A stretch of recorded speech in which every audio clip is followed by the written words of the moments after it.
नमस्कार फ्रेंड्स, मैं रविंद्र कुमार महतो एक बार फिर अपने यूट्यूब चैनल आरकेटीसी धनबाद पर आप लोगों का स्वागत करता हूं। हम लोग डीसी मशीन डिस्कस कर रहे थे और आज इस सीरीज में हम लोग डिस्कस करेंगे 4 पॉइंट स्टार्टर। तो 4 point starter basically DC shunt motor के लिए प्रयोग किया जाता है और 3 पॉइंट स्टार्टर में जो हमारा ड्रॉबैक था उस ड्रॉबैक को दूर करके एक नए टाइप का स्टार्टर बनाया गया है जिसको हम लोग 4 पॉइंट स्टार्टर कहते हैं। ठीक है, अब देखिए ब्लॉक डायग्राम में अगर हम लोग बात करें तो 4 पॉइंट स्टार्टर का ब्लॉक डायग्राम में हम लोग देखेंगे कि हमारा 4 पॉइंट्स या 4 पॉइंट्स, ठीक है, कनेक्शन के लिए अवेलेबल होता है। ठीक है, तो ये देखिए एल, आर, एफ और ए, ये आपका 4 पॉइंट्स जो है कनेक्शन के लिए अवेलेबल होता है। ठीक है, इसीलिए इस स्टार्टर का नाम 4 पॉइंट स्टार्टर कहा जाता है। ठीक है, यहाँ देखिए L for line connection, R पर एक हाई वैल्यू का रेसिस्टेंस कनेक्ट होगा, F पर फील्ड वाइंडिंग कनेक्ट होता है और A पर आर्मेचर कनेक्ट होता है। तो यहाँ पे 4 पॉइंट्स या 4 पॉइंट्स आपको कनेक्शन के लिए अवेलेबल होता है, इसलिए इस स्टार्टर का नाम जो है 4 पॉइंट स्टार्टर रखा गया है। ठीक है, अब 4 पॉइंट स्टार्टर का ऑपरेशन को समझने के लिए यहाँ पे 4 पॉइंट स्टार्टर का जो है डिटेल डायग्राम बनाया हुआ है। ठीक है, तो सबसे पहले आ जाते हैं ये हैंडल। ठीक है, हैंडल पर जो है एक पकड़ने का इस तरह से जो है निकला हुआ अरेंजमेंट रहता है। ठीक है, और इसी हैंडल पर जो है देखिए एक स्प्रिंग प्रेशर काम करता है। इसी स्प्रिंग प्रेशर की वजह से हैंडल जो है ऑफ पोजीशन को एक्वायर करके रखता है। ठीक है, अब देख लीजिए क्या है कि यहाँ पे R1, R2, R3 जो है, ठीक है, ये तीनों रेजिस्टेंस का सम करेंगे तो उसको हम लोग RS कह रहे हैं। RS है क्या? स्टार्टर रेजिस्टेंस है। ठीक है, और यहाँ पे हम लोग 2 कॉयल यूज़ कर रहे हैं। ठीक है, OLC और NBC। तो OLC है क्या? ओवरलोड कॉयल है और NBC आपका क्या है? नो वोल्टेज कॉयल है। तो OLC और NBC जो है यहाँ पे आपको इलेक्ट्रोमैग्नेटिक प्रॉपर्टी प्राप्त करने के लिए यूज़ किया जा रहा है। ठीक है, और देख लीजिए यहाँ पे, ये देखिए यहाँ पे L, ये देखिए R, ये देखिए F और A, ये 4 पॉइंट्स जो है या 4 पॉइंट्स जो है आपको कनेक्शन के लिए अवेलेबल यहाँ पे दिखता है। इसी आधार पर जो है इसको हम लोग 4 पॉइंट स्टार्टर कहते हैं। ठीक है, और यहाँ देख लीजिए, ठीक है, ये देखिए NBC से देखिए 2 पॉइंट निकाल रहे हैं हम। देखिए एक पॉइंट A है, दूसरा A डैश है, और यहाँ पर जो है एक मूविंग आयरन का जो है अरेंजमेंट किया गया है जो OLC द्वारा ऑपरेट किया जाएगा। ठीक है, तो ये है हमारा यहाँ पे 4 पॉइंट स्टार्टर का डायग्राम। ठीक है, और ये देखिए यहाँ पर जो है हम लोग DC सप्लाई यूज़ करेंगे प्रॉपर वैल्यू का। ठीक है, अब देखिए ऑपरेशन को समझने का प्रयास करते हैं। तो सबसे पहले जो है आपका हैंडल जो है, ठीक है, हैंडल जो है आपका ऑफ पोजीशन पर रहता है ड्यू टू स्प्रिंग प्रेशर। ठीक है, और ये देखिए यहाँ पे हम लोग DC सप्लाई यूज़ किए हुए हैं। ठीक है, अब अगर मोटर को स्टार्ट करना है तो सबसे पहले हम लोग क्या करेंगे, हैंडल को पकड़ेंगे इस तरह से। हैंडल पर जो निकला हुआ बार है, ठीक है, इसको हम लोग पकड़ेंगे हाथ से और हाथ से पकड़ करके इसको ले जाएंगे कहाँ? स्टार्ट पोजीशन पर लेकर के जाएंगे। तो कुछ सिचुएशन हमारा कुछ इस तरह से हो जाएगा। ये देखिए हैंडल को हम ले जा रहे हैं कहाँ पे? स्टार्ट पोजीशन पर लेके चले जा रहे हैं। ठीक है, ये देखिए स्टार्ट पोजीशन पर लेकर के चले गए हैंडल को। अब देखिए क्या है कि मोटर स्टार्ट हो जाएगा। स्टार्ट पोजीशन पर हैंडल को लेकर के चले गए तो मोटर हमारा स्टार्ट हो जाएगा, क्योंकि पावर सप्लाई इससे क्या होता है? हमारा जारी हो जाता है। ठीक है, मोटर को पावर मिलने लगता है तो मोटर हमारा स्टार्ट हो जाएगा at start position of the starter. ठीक है, अब यहाँ क्या है कि देखिए इस पोजीशन पर अगर हम लोग एनालिसिस करें तो हम लोगों को प्राप्त ये होगा कि अभी अगर हम लोग आर्मेचर पहुंचना चाहेंगे तो आर्मेचर पहुंचने के लिए यहाँ से शुरू कीजिए, यहाँ से जाइएगा OLC होते हुए, ये हैंडल होते हुए आप R1, R2, R3 के थ्रू ट्रेवल करेंगे, तब जो है आप आर्मेचर पर पहुंचेंगे। अर्थात ठीक है, आर्मेचर पर पहुंचने के लिए रास्ते पर जो है ये starter resistance R1, R2, R3 आपको फेस करना होगा। ठीक है, तो इस कंडीशन पर अगर हम लोग इक्विवेलेंट सर्किट बनाने का प्रयास करेंगे तो हमारा इक्विवेलेंट सर्किट कुछ इस तरह से बनेगा। ठीक है, यहाँ पे ठीक है, स्टार्ट पोजीशन पर या स्टार्टिंग कंडीशन पर हमारा इक्विवेलेंट सर्किट कुछ इस तरह से होता है। यहाँ क्या होगा कि जो स्टार्टर रेसिस्टेंस RS है वो हमारा क्या है? आर्मेचर के साथ सीरीज में आ जाता है। ठीक है, वहीं देखिए कि हमारा जो फील्ड सर्किट है वो NVC के साथ, ठीक है, या फील्ड सर्किट NVC सर्किट दोनों यहाँ पे क्या है? पैरेलल में आ जाता है। ठीक है, अब देखिए क्या है कि स्टार्टिंग पोजीशन पर हमारा स्पीड टेंस टू 0 होता है, इसलिए बैक EMF टेंस टू 0 हो जाएगा, जिसको यहाँ पे दिखाया गया है EB, यानी बैक EMF टेंस टू 0 है। अब क्या है कि यहाँ जो स्टार्टर रेसिस्टेंस RS है ये अभी हाई वैल्यू ऑफर करता है, और हाई वैल्यू ऑफर करने की वजह से स्टार्टिंग आर्मेचर करंट IAST जो है उसका वैल्यू कम हो जाएगा। ठीक है, तो इस तरह से क्या होगा कि यहाँ पे हम लोग हाई स्टार्टिंग करंट के अगेंस्ट जो है प्रोटेक्शन प्राप्त हो जाता है। किसको?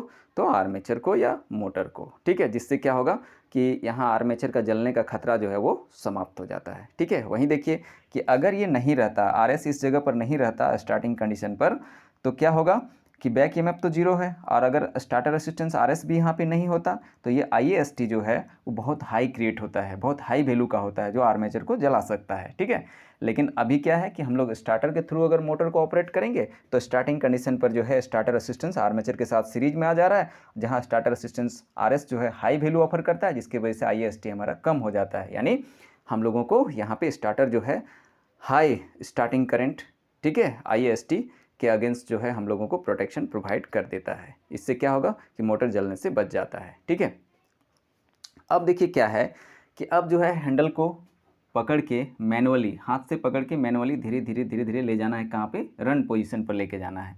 चलिए इसको रन पोजीशन पर हम लोग लेके चलते हैं। ठीक है, तो रन पोजीशन पर लेकर के चलेंगे तो कुछ ऐसा सिचुएशन आपका हो जाएगा। ठीक है, ऐसा सिचुएशन हो जाएगा। अब क्या होता है कि अगर हम लोग इस रन पोजीशन पर इक्विवेलेंट सर्किट बनाने का प्रयास करेंगे तो देखेंगे किस तरह का इक्विवेलेंट सर्किट आपको प्राप्त होगा। ठीक है, तो ये देखिए रनिंग कंडीशन पर इक्विवेलेंट सर्किट कुछ इस तरह से प्राप्त होता है। ठीक है, यहाँ देखिए कि अगर आपको आर्मेचर पहुँचना है तो यहाँ से चलिए, एल से चलते हुए ओएलसी पर जाइए, ओएलसी होते हुए हैंडल होते हुए आप सीधे चल जाएंगे कहाँ, आर्मेचर पर। यहाँ आर्मेचर जाने के रास्ते पर आपको R1 R2 R3 नहीं मिलेगा। इसका मतलब हो गया कि रनिंग कंडीशन पर जो है आपका स्टार्टर रेसिस्टेंस RS जो है आर्मेचर से कम्प्लीटली कट आउट हो जाता है। ठीक है, अब देखिए क्या है कि अगर हम लोग इधर चलें, फील्ड सर्किट की तरह चलें, तो हम लोग यहाँ देखिए एल से शुरू करेंगे, OLC जाएंगे, फिर हैंडल जाएंगे, फिर R3 R2 R1 होते हुए आप जाएंगे ऐसे, तब जो है पॉइंट F तक पहुँचेंगे। ठीक है, यानी इस कंडीशन पर, यानी रनिंग कंडीशन पर आपका स्टार्टर रेसिस्टेंस RS जो है इस पोजीशन पर आ जाएगा। ठीक है, यानी यहाँ आपका क्या है, NVC सर्किट और फील्ड सर्किट का जो पैरेलल कॉम्बिनेशन है उसके साथ जो है स्टार्टर रेसिस्टेंस RS सीरीज में आ जाता है। तो इस तरह से रनिंग कंडीशन पर क्या है कि आपका स्टार्टर जो है आर्मेचर सर्किट से कम्प्लीटली कट आउट हो जाता है और आ जाता है इस पोजीशन पर। ठीक है, स्टार्टर इस पोजीशन पर आ जाता है। ठीक है, यहाँ क्या है कि आपका NVC सर्किट और फील्ड सर्किट पैरेलल है और इसके पैरेलल कॉम्बिनेशन के साथ स्टार्टर यहाँ पे सीरीज में आ जा रहा है। लेकिन क्या है कि RF पैरेलल R जो है वो काफ़ी हाई वैल्यू का होता है। ठीक है, किसके रिस्पेक्ट में, विथ रिस्पेक्ट टू RS। ठीक है, इसलिए क्या होगा कि यहाँ पर RS आ तो गया है लेकिन मोटर के ऑपरेशन में कोई विशेष प्रभाव वो नहीं डाल पाता है। ठीक है, यानी मोटर का ऑपरेशन जो है उस पर विशेष प्रभाव नहीं पड़ता है। ठीक है, अब देखिए क्या है कि यहाँ पे हैंडल तो आ गया रन पोजीशन पर, लेकिन इस जगह पर क्या होता है कि NVC जो है ये एक इलेक्ट्रोमैग्नेटिक प्रॉपर्टी प्रोवाइड करता है। ठीक है, तो इलेक्ट्रोमैग्नेटिक प्रॉपर्टी की वजह से क्या होगा कि हैंडल इस जगह जो है मैग्नेटिक फोर्स की वजह से लॉक हो जाता है। अब क्या है कि यहाँ से हाथ हटा भी देंगे हम लोग तो यहाँ NVC क्या करेगा, हैंडल को लॉक कर देगा। तो लॉक कर देगा तो क्या होगा, मोटर को कंटिन्यू सप्लाई मिलता रहेगा, मोटर जो है कंटिन्यूसली रन करता रहेगा। ठीक है, तो अब देख लीजिए यहाँ पे क्या है कि इस रनिंग कंडीशन पर क्या होता है कि यहाँ तो आर्मेचर सर्किट से हमारा जो है स्टार्टर जो है हट गया, कट आउट हो गया, और स्टार्टर जो है यहाँ पे आ गया हमारा। ठीक है, यानी NVC सर्किट और फील्ड सर्किट का पैरेलल कॉम्बिनेशन के साथ जो है स्टार्टर रेसिस्टेंस RS सीरीज में आ गया। ठीक है, लेकिन क्या होता है कि रनिंग कंडीशन पर जो है स्पीड हमारा हाई होता है तो बैक EMF हाई होगा, और ये बैक EMF हाई होने की वजह से यहाँ पे आपका आर्मेचर करंट IA जो है कम होता है। इसीलिए मोटर को आप जो है लंबे समय तक ऑपरेट कर सकते हैं सेफली, किसी तरह का कोई डैमेजिंग इफेक्ट नहीं होगा। ठीक है, अब देख लीजिए क्या है कि अब ये स्टार्टर जो है हमको हाई स्टार्टिंग करंट यानी IAST के अगेंस्ट जो है, ठीक है, इनिशियली प्रोटेक्शन दे दिया। ठीक है, अब जो है ये जो है और क्या क्या प्रोटेक्शंस हम लोगों को ऑफर करेगा, तो ये देता है ओवरलोड प्रोटेक्शन, ओवरलोड प्रोटेक्शन। ठीक है, तो ओवरलोड प्रोटेक्शन किस तरह से देता है उसको समझ लेते हैं कि जब आप यहाँ मैकेनिकल लोड बढ़ाएंगे और इस तरह से बढ़ाएंगे कि मोटर हमारा ओवरलोड हो जाए, उस परिस्थिति पर क्या होगा, ये जो लाइन करंट IL है ये बढ़ जाता है, और ये बढ़ेगा तो ये OLC जो है, ओवरलोड कॉयल वाला जो इलेक्ट्रोमैग्नेट है, ये इलेक्ट्रोमैग्नेट यानी OLC इलेक्ट्रोमैग्नेट स्ट्रॉन्ग हो जाता है। तो स्ट्रॉन्ग होगा तो क्या होगा कि ये जो मूविंग आयरन आप देख रहे हैं ये इसकी ओर अट्रैक्ट हो जाएगा, और अट्रैक्ट होगा तो क्या होगा कि ये जो आप देख रहे हैं ये इस तरह का कुछ सिचुएशन बनेगा। ठीक है, और कॉन्टैक्ट A डैश जो है आपका क्लोज्ड हो जाएगा।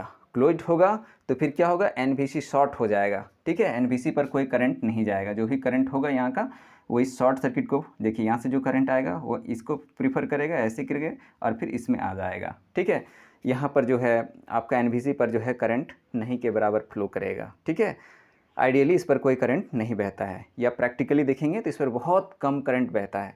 इसके वजह से क्या होगा कि एनवीसी का जो मैग्नेटिक प्रॉपर्टी है वो कमज़ोर पड़ जाएगा, ठीक है, ये डी एनर्जाइड करेगा, जिसके वजह से क्या होगा कि हाँ मैग्नेटिक लॉकिंग जो है आपका क्या होगा, कमज़ोर पड़ेगा, और इसका जो स्प्रिंग फोर्स है वो आपका स्ट्रॉन्ग हो जाएगा, जिसके वजह से क्या होगा कि हैंडल जो है आपका ऑफ पोजीशन पर आ जाता है। यानी जैसे ही आप ओवरलोड करेंगे, ठीक है, वैसे ही क्या होगा कि हैंडल जो है वो ट्रिप करके ऑफ पोजीशन पर आ जाएगा और मोटर आपका स्टॉप हो जाएगा, और इस तरह से ओवरलोड के अगेंस्ट जो है यहाँ पे हम लोगों को प्रोटेक्शन प्राप्त हो जाता है। दूसरा प्रोटेक्शन जो हम लोगों को इसमें मिलता है वो है हमारा अंडर वोल्टेज